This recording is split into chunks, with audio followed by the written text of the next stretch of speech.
नमस्कार, म हिस्ट्रीको associate professor, advocate र मोटिभेसनल स्पिकर तेजवीर सिंह बस्नेत र म आज हजुरहरू समक्ष यो मेरो दोस्रो भिडियो पोस्ट गर्दैछु।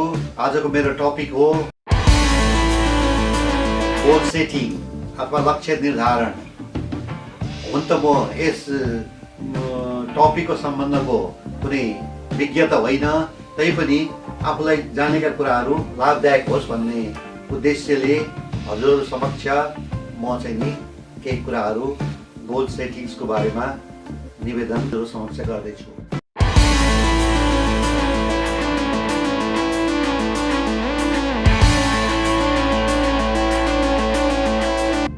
वास्तवमा यो संसारमा हामी जन्मेका छौँ र यही नै चाहिँ नि हामी चाहिँ नि ठुलो हुन्छौँ, नौजवान हुन्छौँ, यिनै चाहिँ नि बुढो हुन्छौँ र चाहिँ हामी यिनै चाहिँ नि मर्नुपर्ने चाहिँ नि हुन्छ। यो चाहिँ नि शाश्वत सत्य कुराहरू हुन् यिनीहरू। त्यस्तै गर्दाखेरि यो संसारमा रहँदा बस्दाखेरि हामीले सकेसम्म राम्रो किसिमले यो संसारलाई राम्रो तुल्याउने, यो संसारलाई उन्नतिशील तुल्याउने, स्तरीय तुल्याउने, यो संसारलाई चाहिँ नि भूस्वर्ग तुल्याउने त्यस किसिमको कामकाज चाहिँ नि हामीले चाहिँ नि गर्नुपर्दछ। त त्यसरी गर्नको लागि चाहिँ नि अब हामी प्रत्येक व्यक्ति राम्रो, मर्यादित, अनुशासित, एकदम पोलाइटेड हर किसिमको गुणहरू चाहिँ नि हामीमा चाहिँ नि कायम गर्नको लागि अन्य कुराहरू पनि हामीलाई आवश्यक पर्दछ। तर मूलभूत रूपले आवश्यक कुरा चाहिँ हो चाहिँ नि गोल सेटिङ, लक्ष्य निर्धारण। यो अनिवार्य रूपले गर्नुपर्ने हुन्छ। जुनसुकै तह र तबकाको मानिसको लागि पनि गोल सेटिङ, लक्ष्य निर्धारण नेपालीमा यो चाहिँ नि एकदम आवश्यक चाहिँ नि पर्दछ। मतलब यदि चाहिँ नि हाम्रो यदि गोलै भएन, यदि हाम्रो चाहिँ लक्ष्य नै भएन भनेदेखि चाहिँ नि हामी कस्तो हुन्छौँ भनेदेखि चाहिँ नि कुनै विद्वानले चाहिँ नि तुलना गरेको छ लक्ष्यविहीन मानिसको लागि एउटा ठुलो समुद्र छ। त्यो समुद्रमा चाहिँ नि जहाज चाहिँ नि भौँतारिरहेको छ, त्यसको कुनै किसिमको डेस्टिनेसन छैन, केही पनि छैन। कहिले पूर्व, कहिले उत्तर, कहिले दक्षिण, कहिले पश्चिम, त्यो चाहिँ एकदम रुमलिरहेको, यताउता गरिरहेको अवस्थामा चाहिँ त्यो जहाज चाहिँ हुन्छ। त मानिसको स्थिति पनि, लक्ष्यविहीन मानिसको स्थिति पनि ठिक त्यो समुद्रमा चाहिँ नि रुमलिरहेको, भौँतारिरहेको जहाजको जस्तो चाहिँ नि हाम्रो चाहिँ नि स्थिति चाहिँ नि हुन्छ। त लक्ष्य नै नभइकन अब कसरी चाहिँ नि अगाडि बढ्न सक्दछौँ हामी? त त्यस कारणले लक्ष्य निर्धारण हुनु पर्यो। लक्ष्य भएपछि नै, लक्ष्यबाट नै, उद्देश्यबाट नै के हुन्छ भनेदेखि चाहिँ नि मानिसहरू चाहिँ नि अब क्रियाशील हुने, मानिस आफूप्रति सचेत हुने, आफ्नो चाहिँ निरन्तर रूपले चाहिँ सफल हुने, उत्तरोत्तर प्रगति चाहिँ हुँदै जाने र चाहिँ एकदम आनन्दित अवस्थामा मानिसहरू चाहिँ नि पुग्दछन् लक्ष्य र उद्देश्य निर्धारण गरेबाट। त्यस कारणले त मूलभूत रूपले अथवा फर्स्ट अफ अल मानिसले चाहिँ आफू राम्रो हुनको लागि, आफू गतिलो हुनको लागि, आफू चाहिँ बेस हुनको लागि, आफू अनुशासित हुनको लागि, आफूमा विभिन्न किसिमको गुणहरू विकास गर्नको लागि, दिन प्रतिदिन हिजोको भन्दा आज चाहिँ आफू चाहिँ सफल हुनको लागि, उत्तरोत्तर उन्नति गर्नको लागि चाहिँ नि उनीहरूले चाहिँ नि प्रत्येक मानिसले चाहिँ नि गोल सेटिङ चाहिँ नि गर्नु चाहिँ नि जरुरी छ। त गोल सेटिङ सबै मानिसले गर्ने क्रममा चाहिँ नि सर्वप्रथम यो के हो भनेदेखि प्रत्येक चाहिँ नि घर परिवारमा त्यहाँको चाहिँ संरक्षकले, घर परिवारको संरक्षकले अथवा घरको चाहिँ बुढीले आफ्ना चाहिँ सन्ततिहरूलाई, आफ्ना घर परिवारका सदस्यहरूलाई मतलब लक्ष्य निर्धारण गर्नको लागि उनीहरूले चाहिँ नि प्रेरणा चाहिँ प्रदान चाहिँ गर्नुपर्दछ। त त्यसरी लक्ष्य, उद्देश्य, अब यो पनि वास्तवमा के भनेदेखि लक्ष्य भन्ने कुरो चाहिँ नि व्यापक र वृहत हुन्छ र लक्ष्यहरू चाहिँ निर्धारण गर्दाखेरिमा चाहिँ नि त्यो 5 वर्षदेखि लिएर 10 वर्षसम्म त्यो लक्ष्य चाहिँ नि पुरा चाहिँ नि गर्न सकिने खालको चाहिँ नि लक्ष्यहरू चाहिँ निर्धारण चाहिँ गर्नु चाहिँ पर्दछ। त यस सम्बन्ध लक्ष्य मेरो आध्यात्मिक कुरा चाहिँ मा चाहिँ भगवान् श्री कृष्णलाई मैले मान्ने हुनाले चाहिँ नि एउटा नमुनाको रूपले चाहिँ यसमा के उद्देश्य मैले चाहिँ नि लक्ष्य मैले निर्धारण गरेको छु भनेदेखि व्यापक रूपले 10 वर्षभित्र चाहिँ पुरा गर्ने लक्ष्य चाहिँ मैले चाहिँ के राखेको छु भनेदेखि मतलब कृष्ण भावना भावित क्रियाकलाप कन्सेप्ट र एक्टिभिटिजहरूलाई चाहिँ नि निरन्तर रूपले मैले चाहिँ नि आफूमा चाहिँ विकास गर्दै जाने त्यो भावनाको चाहिँ अगाडि बढाउँदै लाने। अब यस अन्तर्गत चाहिँ विविध कुराहरू छन्, विविध कुराहरू यस अन्तर्गत पर्दछन्। जस्तो उदाहरणको लागि चाहिँ नि अब शाकाहारी बन्ने, आफ्नो सेन्सेसहरूलाई चाहिँ नि कन्ट्रोल गर्ने, अब मतलब कामकाजहरू गर्ने तर त्यसमा फलको चाहिँ नि आशा चाहिँ नि नगर्ने, साक्षात्कार सम्बन्धी कुराहरू भए। यी मूल लक्ष्य मेरो कृष्ण भावना भावित फिलिङ एक्टिभिटीलाई निरन्तर रूपले अगाडि बढाउँदै जाने, कृष्ण भावनाको मा चाहिँ नि त्यसमा चाहिँ आत्मसात गर्दै जाने, कृष्णप्रति चाहिँ नि मतलब चाहिँ नि त्यसलाई केन्द्र राखेर एक्टिभिटिजहरू चाहिँ सञ्चालन गर्ने र त्यस अन्तर्गत ब्रेकडाउन गरेर चाहिँ अरू चाहिँ नि लक्ष्यहरू चाहिँ मैले चाहिँ निर्धारण गर्ने। यो चाहिँ नि मेरो चाहिँ नि 10 वर्षमा चाहिँ पुरा हुने चाहिँ नि लक्ष्य हो। त्यस्तै अब उद्देश्यहरू चाहिँ पुरा गर्ने क्रममा चाहिँ नि यो कस्तो हुन्छ भनेदेखि मतलब सर्ट टर्म उद्देश्यहरू चाहिँ नि अब एकदम छोटो 1-2 दिनदेखि लिएर चाहिँ 1 वर्षभित्रमा चाहिँ नि पुरा गर्न सकिने किसिमको चाहिँ नि सर्ट टर्म उद्देश्यहरू चाहिँ हुन्छ। जस्तो उदाहरणको लागि हजुरहरू समक्ष म चाहिँ नि एउटा उद्देश्यको रूपमा चाहिँ निवेदन गर्दछु। यो बेन्जामिन फ्र्याङ्कलिन अमेरिकन चाहिँ नि पोलिटिसियन र चाहिँ नि यो साइन्टिस्ट बेन्जामिन फ्र्याङ्कलिनले चाहिँ नि भन्नु भएअनुसार उहाँको भनाइमा चाहिँ नि उहाँको भनाइअनुसार चाहिँ नि मतलब पोजिटिभ थटको कुरा हो।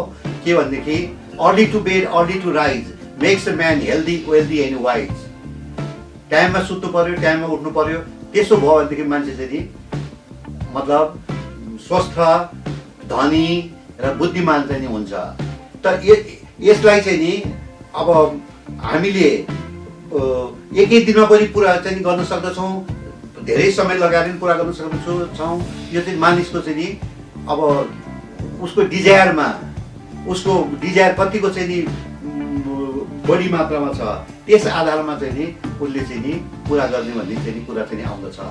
त्यसले गर्दाखेरि यो चाहिँ सर्ट टर्म उद्देश्यको रूपमा चाहिँ मैले चाहिँ हजुरहरू समक्ष चाहिँ नि निवेदन चाहिँ गरेँ।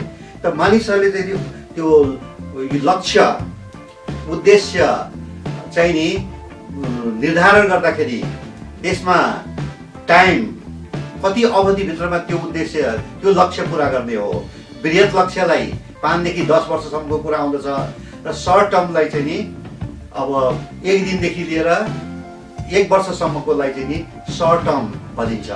त मैले नमुनाको लागि चाहिँ हजुर समक्ष चाहिँ यो चाहिँ नि नमुना दिएको हुँ। त यस किसिमले चाहिँ नि उद्देश्यहरू चाहिँ नि निर्धारण हुनु पर्यो र उद्देश्य र लक्ष्य निर्धारण गरेपछि त्यसमा चाहिँ नि समय सीमा टाइम बाउन्ड उल्लेख हुनु पर्यो र त्यति गरिसकेपछि त्यो उद्देश्य निर्धारण गरेको त्यो लक्ष्य निर्धारण गरेको रिजन्स कारणहरू के हो, ती उद्देश्यहरू निर्धारण गर्नुपर्नेका कारणहरू के हुन्। जस्तो मैले लक्ष्य कृष्ण भावना भावित को एक्टिभिटिजहरू फिलिङहरू चाहिँ बढाउने भनेर भने 5 देखि 10 वर्षभित्रमा। त त्यसको रिजन्स के हो भनेदेखि शाकाहारी बन्ने, कर्म गर्ने, विभिन्न किसिमको फलको आशा नगर्ने र चाहिँ नि यिनीहरूलाई चाहिँ कन्ट्रोल गर्ने। These are my reasons. मेरो लक्ष्य पुरा हुनको लागि चाहिँ यी चाहिँ नि मेरा चाहिँ नि रिजन्सहरू हुन्।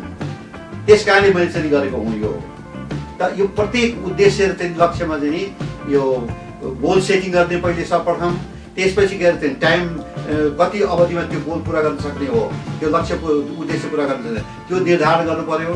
त्यसपछि गएर चाहिँ नि अब reasons causes in setting that type of goal or objective त्यो चाहिँ निर्धारण गर्नु पर्यो।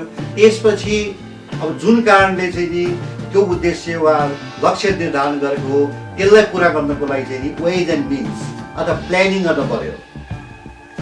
त प्लानिङ गरिसकेपछि चाहिँ नि त्यस अनुसारले गोल सेटिङ गर्दै गएर चाहिँ प्लानिङ गरिसकेपछि गरेको प्लानिङलाई चाहिँ पुरा चाहिँ हामीले गर्दैनौँ भनेदेखि त्यसमा चाहिँ नि सेल्फ पनिसमेन्ट व्यक्तिले चाहिँ नि आफ्नो अनुकूल किसिमले चाहिँ नि आफूलाई सेल्फ पेनलाइज गरेर आफू दण्डित भएर पनि त्यो उद्देश्य र लक्ष्यलाई चाहिँ पुरा गर्नको लागि चाहिँ नि उसले चाहिँ नि कोसिस चाहिँ नि गर्नुपर्दछ। हरेक सेक्टरमा सामाजिक आर्थिक संवेगात्मक बौद्धिक हरेक क्षेत्रमा चाहिँ अगाडि बढ्दै जानको लागि चाहिँ नि गोल सेटिङले चाहिँ नि निकै चाहिँ नि काम चाहिँ गर्दछ, मानिसहरूलाई राम्रो हुन्छ। जब हरेक घर परिवारमा परिवारका प्रत्येक सदस्यलाई गोल र अब्जेक्टिभ चाहिँ निर्धारण गर्न लगाएर कर्म क्षेत्रमा अगाडि बढाइन्छ भनेदेखि त्यो परिवार राम्रो हुन्छ। परिवार सबै त्यसै राम्रो भएपछि त्यो समाज राम्रो हुन्छ, त्यो समुदाय राम्रो हुन्छ। सबैले अनिवार्य रूपले यो कामहरू गरेपछि त्यो राष्ट्र राम्रो हुन्छ। एवं क्रमले चाहिँ नि संसार राम्रो हुनको लागि, संसारमा काटमार नहुनको लागि, संसार शान्तिप्रिय हुनको लागि, संसारमा चाहिँ प्रगति उन्नति हुनको लागि, संसारमा शीत युद्ध नहुनको लागि, आणविक युद्धहरू नहुनको लागि, मानिसहरूको जीवन तहस नहस नहुनको लागि यसले चाहिँ नि धेरै नै मात्रामा चाहिँ नि मद्दत गर्दछ। र कुनै विद्वानको भनाइअनुसार के छ भनेदेखि यसरी गोल सेटिङ गरेर चाहिँ नि आफ्नो कामकाज गर्ने मानिसहरू चाहिँ जम्मा चाहिँ 5% मात्रै छन्। 95% मान्छेले चाहिँ गोल सेटिङ गर्दैनन्। एउटा भद्रगोल तालले चाहिँ आफ्नो जीवन चाहिँ बिताइरहेको चाहिँ हुन्छ। त्यस कारणले हामीले चाहिँ नि गोल सेटिङ गरेर समयमा नै गोल सेटिङ गरेर त्यस अनुसार चाहिँ नि अगाडि चाहिँ नि त्यो 5% मानिसको चाहिँ समूहमा चाहिँ नि हामी परेर चाहिँ नि अगाडि चाहिँ नि बढ्दै चाहिँ नि जानुपर्दछ। हाम्रो चौतर्फी विकासको लागि, हामी सबैको लागि यो चाहिँ नि एकदम चाहिँ नि परमावश्यक चाहिँ नि कुराहरू हो। अब यदि चाहिँ नि गोल सेटिङ यति महत्त्वपूर्ण, यति राम्रो, अब यसबाट चाहिँ हामी आनन्दित हुने, एकदम प्रसन्न हुने, सबै चाहिँ ठिक हुने कुराहरूमा वास्तवमा आनन्दित बढी मात्रामा हुने, आनन्दित एकदम चाहिँ नि राम्रो हुने, एकदम प्रसन्नचित्त हुने, त्यसलाई भनिन्छ ल अफ एट्र्याक्सन भनेर। ल अफ एट्र्याक्सन जस्तो कुरा प्राप्ति गर्ने र अन्य कुराहरू चाहिँ नि पाउने हरेक सेक्टरमा चाहिँ राम्रो हुने कुराहरूमा त्यस्तोमा चाहिँ नि नलागिकन, नबुझिकन, त्यसमा चाहिँ क्रियाशील नभइकन, मतलब नगरिकन हेर्ने हो भनेदेखि गोल सेटिङबाट प्राप्त हुने फाइदाहरू जुन मैले भने त्यसको चाहिँ नि प्रतिकूल चाहिँ नि असरहरू चाहिँ मानिसहरूमा हुन पर्दछ। मान्छेहरूको अवस्था राम्रो हुँदैन, ठिक हुँदैन, गतिलो हुँदैन। त यसले गर्दाखेरिमा चाहिँ नि अब मलाई लाग्दछ मेरा चाहिँ नि यी कुराहरूबाट मलाई लाग्दछ गोल सेटिङ सम्बन्धी यी कुराहरू हामी प्रत्येकले चाहिँ नि कलम र कापी लिएर आफूले के चाहने हो, सामाजिक क्षेत्रमा के चाहने हो, आर्थिक क्षेत्रमा के चाहने हो, त्यस्तै किसिमले संवेगात्मक रूपमा के चाहने हो, बौद्धिक रूपमा के चाहने हो, धार्मिक रूपमा आध्यात्मिक रूपमा के चाहने हो, त्यो आफ्नो चाहना अनुसारको चाहिँ नि लक्ष्य र उद्देश्यहरू निर्धारण गरेर उद्देश्यहरूलाई 1 वर्षभित्रमा म्याक्सिमम 1 वर्षभित्रमा पुरा गरेर त्योभन्दा कम समयमा पुरा गरे पनि भयो र चाहिँ वृहत खालको लक्ष्यहरूलाई चाहिँ नि 5 देखि 10 वर्षभित्रमा चाहिँ नि पुरा गर्ने किसिमले चाहिँ नि हामी चाहिँ नि अगाडि चाहिँ नि प्रगति पथमा चाहिँ नि लम्किनु पर्दछ, अगाडि लाग्नु पर्दछ। हामी समाजमा चाहिँ नि आफू उदाहरण भएर त्यसरी अगाडि बढ्नुपर्छ। सबै मान्छे जान्ने सुन्ने टाटाबाटा हुने कुरा भएन, त उनीहरूलाई पनि गाइड गर्नुपर्छ र चाहिँ नि यो संसारलाई चाहिँ भूस्वर्ग बनाउनु पर्दछ र चाहिँ के भनेदेखि त्यसरी ह्युमेनिटीको सेवा गर्ने, आफू जन्मेको ठाउँ, आफू हुर्केको ठाउँ, आफू मर्नुपर्ने ठाउँ, आफ्नो जवानी समय बिताएको ठाउँ, सारा आफूले व्यवहार गरेको ठाउँ, यसलाई चाहिँ प्रगति पथमा लगाउने, राम्रो गर्ने इत्यादि इत्यादि काम गर्नको लागि चाहिँ नि अब हामीलाई सबै दृष्टिकोणबाट आफूलाई चाहिँ राम्रो तुल्याउने सम्बन्धमा चाहिँ अन्य कुराहरू पनि आवश्यक पर्दछन्।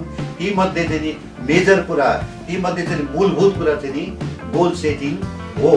त यदि भन्दै मेरो आफ्नो कुरा चाहिँ नि म चाहिँ नि यही नै टुङ्ग्याउँदछु र हजुरहरूले चाहिँ नि मेरो यो चाहिँ भिडियो चाहिँ नि हेर्नु भएर लाइक, सेयर र चाहिँ नि कमेन्ट, सब्सक्राइब गरिदिनु होला भन्ने आशा राख्दै म यही नै टुङ्ग्याउँछु।